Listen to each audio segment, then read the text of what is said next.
back to everyone. In this video I will guide you how to fix camera not working on Motorola G87. Let's start the video. If you want to fix this problem, so restart phone, just click and hold side power button and volume up button at the time. Click on this restart icon. You will see phone is restart. After restarting, enter phone pin. You will see your problem is solved. But if it not solved, if you want to fix this problem, go to app library, click on settings app. Now in setting, scroll down and click on apps, click on see all apps,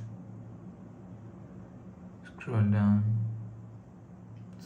and click on camera app. After click on camera, click on storage and cache and click on clear and cache. After clear cache camera app, go back to home screen. You will see your problem is solved.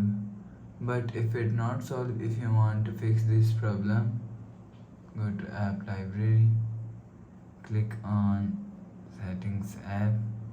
Now in setting, scroll down and click on system, click on reset option and click on reset all settings. Enter phone pin, click on this icon. You will see your problem is solved. So please subscribe for more new latest videos. Thanks for watching.